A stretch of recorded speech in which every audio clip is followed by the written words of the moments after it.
Hi everyone, welcome back to my another video second vlog. तो मैं विषय सूची लेकर बैठी थी अपने पेपर। आज मैं अनसॉल्व पेपर सॉल्व करने का सोच रही थी। कुछ प्रैक्टिस सेट मैंने सॉल्व किए जिनमें नंबर बनते हैं।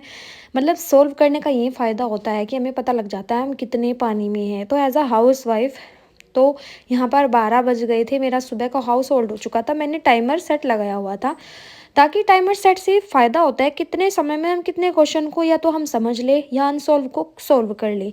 पर यहाँ पर मैं ज़्यादा फोकस अभी सॉल्व क्वेश्चन पर ही कर रही हूँ जो सॉल्व करे कराए हैं, क्योंकि अभी टाइम कम है। 8 फरवरी को हम उन लोगों का पेपर होने वाला है सीटेट का। यहाँ मैं बीएड वाली हूँ स्टूडेंट, तो पेपर 2 ही मैं अप्लाई किया है और पेपर 2 ही हम अप्लाई करेंगे। तो यहाँ पे फर्स्ट ले लो या सेकंड ले लो, दोनों का मेनली सीडीपी का तो सिलेबस वो ही रहता है। तो मैं यहाँ पे CDP, Hindi, SST mixer solving paper को ही सॉल्व करने बैठी थी। तो मैं यहाँ पर सॉल्व करते करते मेरे सामने एक क्वेश्चन बन गया। उसमें एक शब्द आया तो उर्दू का तरही। तरही मेरी समझ में ही नहीं आया कि तरही को हिंदी में हम प्राथमिक बोले। तो ऐसे ऐसे क्वेश्चन दिमाग को कन्फ्यूज़ कर देते हैं। खासकर अब की बार का सीटेट का पेपर थोड़ा हार्ड भी आ सकता है, ऐसा कहते हैं हम। तो 1 बज गया था यहाँ पे। तो 1 बजे के बाद मैंने सारे क्वेश्चन 190 आज क्वेश्चन मैंने व्याख्यान सहित पढ़े समझे।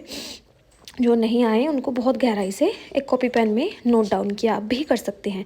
तो उनको क्या होता है, खाली टाइम में जब हाउस होल्ड निपट जाता है तो उसके बाद हम उनको देख सकते हैं कि हम कमज़ोर कहाँ पर हैं, हमारी कमज़ोर कड़ी क्या है। तो यहीं पे मैं हिंदी का देख रही थी। हिंदी का थोड़ा आसान लगा क्योंकि हम पद्यांश गद्यांश को पढ़ते हैं, उन्हीं में से हमें आंसर करने होते हैं। ऐसे हमारे इंग्लिश का भी होता है, इंग्लिश में भी हमें पैसेजेस मिलते हैं, उनको हम अच्छे से सॉल्व भी कर पाते हैं। यहाँ पर 1 बज के 10 या 9 मिनट हो गया था। थोड़ा इसी बीच गैप भी ले लेते हैं, लेकिन मैं गैप नहीं लूँगी। यहाँ पर थोड़ा सा माइंड रिफ्रेशन करने के लिए मैं अपने ये हैंड रिटन नोट्स को ही रीड करने वाली हूँ। सो आपकी जर्नी क्या रहती है आप कमेंट सेक्शन में बता सकते हैं।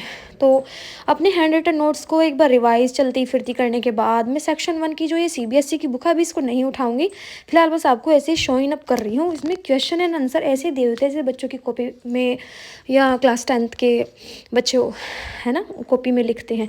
तो बड़े आसान से समझा हुआ होता है। एज अ सीटेट एस्पिरेंट हमें आसान चीज़ों को ही समझने की पहले रणनीति बनानी चाहिए ताकि हमारा दिमाग उसको आसानी से समझ सके। यहाँ पे भी टाइम 1 बज के 10 मिनट हो गया, तो चलते हैं यहीं पर व्लॉग की एंडिंग करते हैं। नमस्ते।